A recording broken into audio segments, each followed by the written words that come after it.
సింహపురి రాజకీయాల్లో సుదీర్ఘకాలంగా ఉన్న ఈ కుటుంబం ఈసారి ఎన్నికల బరిలో లేదు. 5 సార్లు ఎంపీగా అనుభవం ఉన్నా నమ్మించి ద్రోహం చేశారని పార్టీ నాయకత్వంపై ఆగ్రహంతో ఉంది ఆ ఫ్యామిలీ.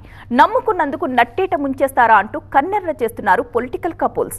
మరో ఆప్షన్ కూడా లేకుండా పోయిన ఆ ఫ్యామిలీ ఏది, ఎందుకు ఈ పరిస్థితి వచ్చింది చూద్దాం. ఇద్దరికీ టికెట్లు ఇస్తారని ఆశ, ఒక్క సీటు దక్కక నిరాశ. పనబాక దంపతులకి షాక్. ఎంపీగా, కేంద్ర మంత్రిగా సింహపురి రాజకీయాల్లో ఒకప్పుడు వెలుగు వెలిగిన మహిళా నేత కథ రివర్స్ అయింది. సీట్ గ్యారంటీ అనుకున్న పొలిటికల్ కపుల్స్ కి పార్టీ షాక్ ఇచ్చింది.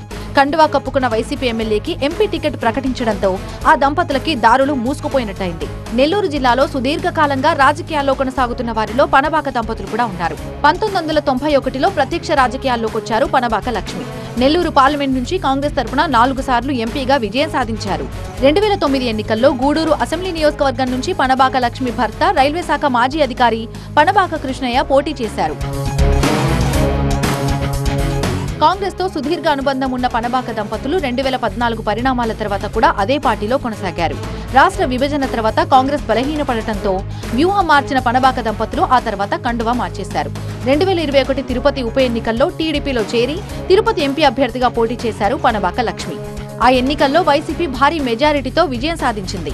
ఆ ఎన్నికల్లో పోటీపై అంత ఆసక్తి లేకున్నా టీడీపీ అధినేత తమను ఒప్పించి పోటీ చేయించారన్నది పనబాక దంపతుల వర్షన్.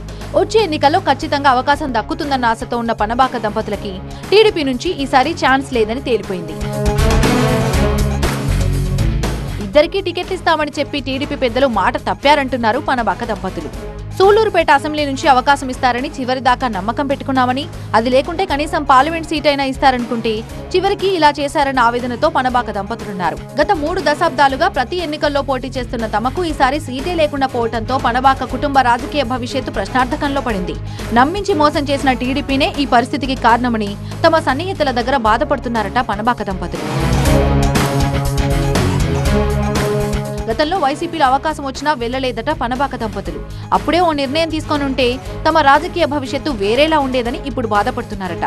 ఇప్పటికిప్పుడు వైసీపీలోకి వెళ్లాలన్నా ఆ పార్టీలో అభ్యర్థుల జాబితాని ఎన్నికల షెడ్యూల్ కి ముందే ప్రకటించేశారు. చివరిదాకా ఆశ పెట్టి చివరికి ఎటూ అవకాశం లేకుండా చేశారని టీడీపీ నాయకత్వంపై గరంగరంగా ఉన్నారట పనబాక దంపతులు. ఇప్పుడు ఏం చేయాలో ఎటూ తేల్చుకోలేకపోతున్నారట పొలిటికల్ కపుల్స్. టీడీపీతో కొనసాగే అవకాశం లేదంటున్న పనబాక దంపతులు త్వరలో అనుచరులతో చర్చించి ఓ నిర్ణయం తీసుకోవాలని భావిస్తున్నారట.